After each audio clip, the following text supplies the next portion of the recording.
All right, welcome back to MMA Al Dente. I am the guy who called Darren Till defeating Tyron Woodley. Don't you forget it. All right, people's main event of the evening, Bryce Mitchell versus Ilia Topuria. This is a fight that could have headlined its own fight night event, and it could have and probably should have been the co-main event to this pay-per-view.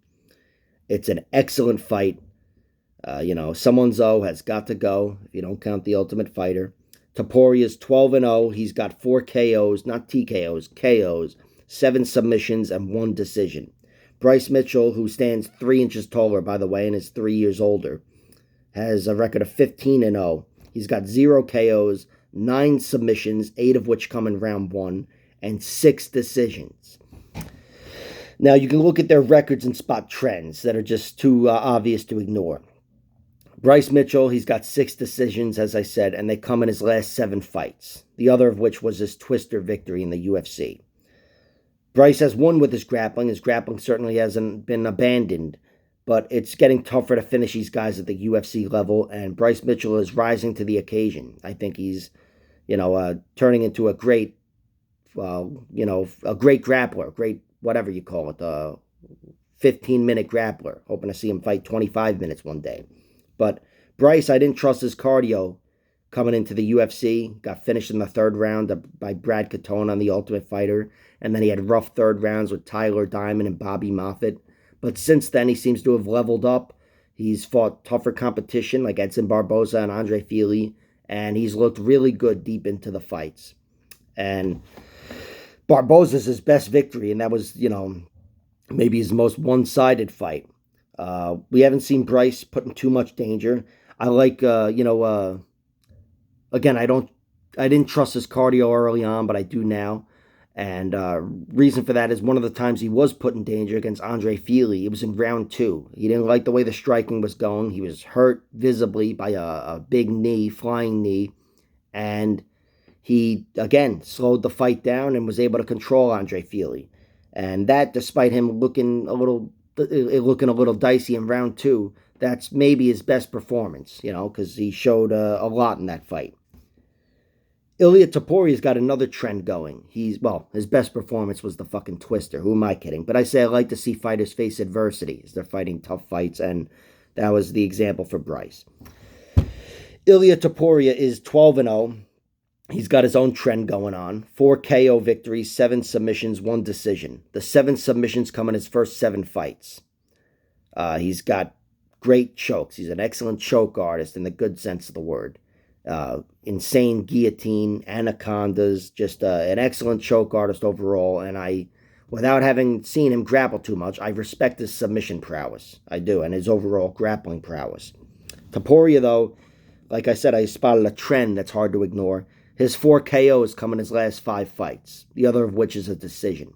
So he, much like fighters before him, Takanori Gomi when he hit Pride and Roy Nelson when he hit the UFC, these were grapplers that have morphed into strikers. Once they hit that UFC level, it all just came together for them. And that's what it looks like with Topuria. His hands are there for him. He's got power that seems to be at the top of the division, maybe the tippy top of the division. And it's not just power either. His striking is awesome.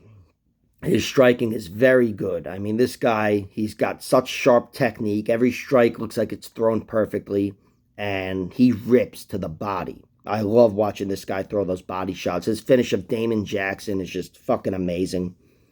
Topuria, he did knock out Damon Jackson, knocked out Jai Herbert in his last fight, and he knocked Ryan Hall unconscious in Ryan Hall's only loss, which was, I guess, Topuria's most impressive victory, in a way, because the Ryan Hall, we've seen the way he looked against everyone else, and then Topuria just did what we kind of knew was possible, but was starting to doubt its possibility, I should say. He just went through Ryan Hall's guard and knocked him unconscious. It was a lot of anti-grapplings, Ryan Hall attacking his legs and Topuria using his athleticism and, level 1 of his grappling to evade Ryan Hall's leg attacks. And then just at one moment, he decided, I'm going to go through this guy. And he knocked him unconscious like 5 seconds later. So, great performance from Topuria there.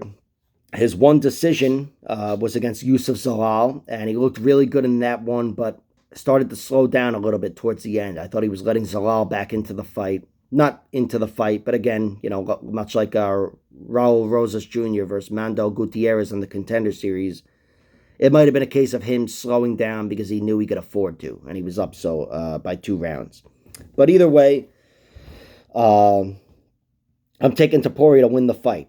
I'm taking Topuria's athleticism to thwart Bryce Mitchell's takedown attempts. And if Bryce Mitchell is able to get Topuria down, I'm trusting Topuria's grappling to be at a level at which he could survive against Bryce Mitchell.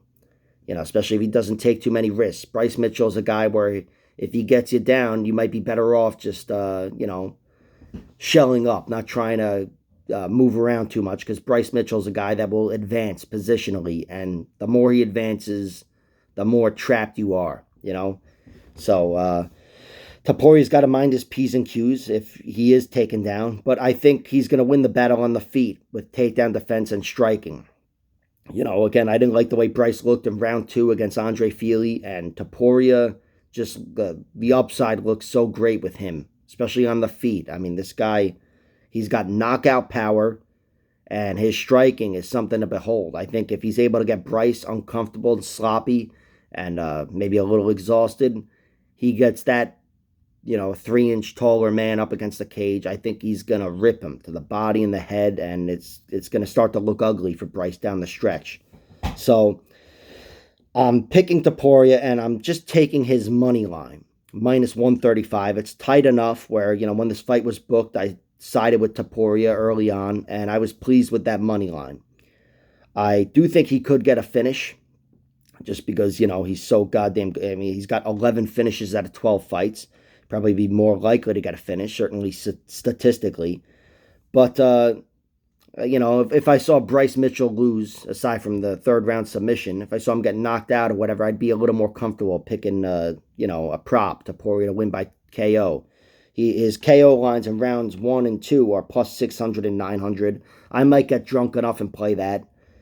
But as of now, it's really just Topuria, the money line, minus 135, because I don't know how this fight's going to look. But in general, I expect him to get the better of Bryce Mitchell athletically. And I think down the stretch, I see Bryce paying on the feet. If Topuria is the athlete I think he is, and he's able to defend the takedowns, it's going to look good for him down the stretch against Bryce Mitchell.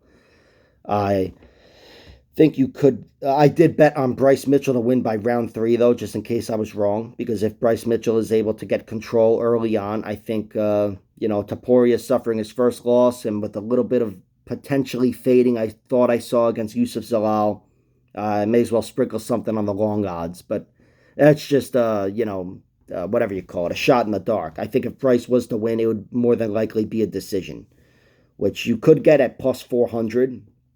And it's pretty tempting. Might have to sprinkle something on that. But as of now, my prediction is Topuria wins, minus 135. I just trust his overall package as an MMA fighter, and I think he's got more for Bryce Mitchell's strengths than Bryce Mitchell has for Ilia Topuria's strengths.